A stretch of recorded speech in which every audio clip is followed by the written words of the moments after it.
त्यानंतरचं मराठी पुस्तक आहे शंकरराव खरात यांचं आत्मचरित्र तराळ अंतराळ.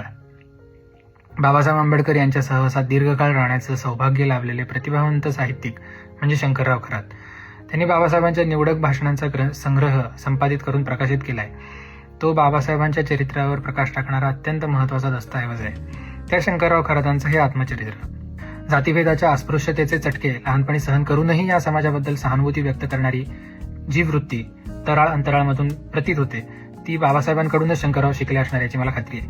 पण पुस्तकाच्या पहिल्या काही पानातच शंकररावांच्या वडिलांना एक पत्र वाचून घेण्यासाठी, शंकररावांचे वडील निरक्षर आहेत त्यामुळे त्यांना ते पत्र वाचून घेण्यासाठी गावातल्या कुलकर्णी देशमुखाकडे जावं लागतं आणि ते पत्र त्यांनी वाचून दाखवावं याच्यासाठी शंकररावांच्या वडिलांना त्या ब्राह्मणाच्या घरात करायला लागलेली कामं ह्याचं शंकररावांनी वर्णन केलंय. आणि ते वर्णन भयानक आहे. म्हणजे जातीय वास्तवाचं भान त्या शब्दांमधनं आपल्याला लक्षात येतं.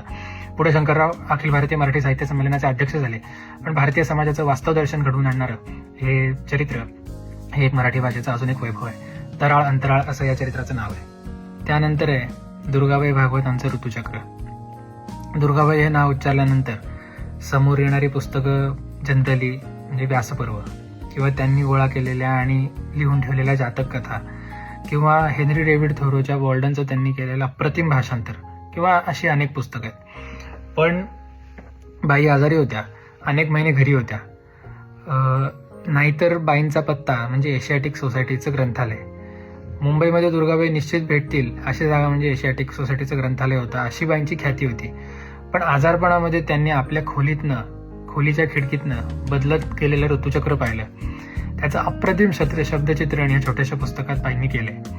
ज्या गोष्टी आपण पण पाहत असतो, पानगळ असेल, नवीन पालवी, वसंत, पाऊस, हेमंत ऋतू, वैशाख ऋतू, हे ऋतू आपणही पाहतो. पण प्रतिभावंत व्यासंगी आणि रसिक माणसाने ऋतूंकडे पाहणं आणि सामान्य माणसाने त्याच घटनांकडे पाहणं याचा अप्रतिम फरक म्हणजे बाईंचं ऋतुचक्र.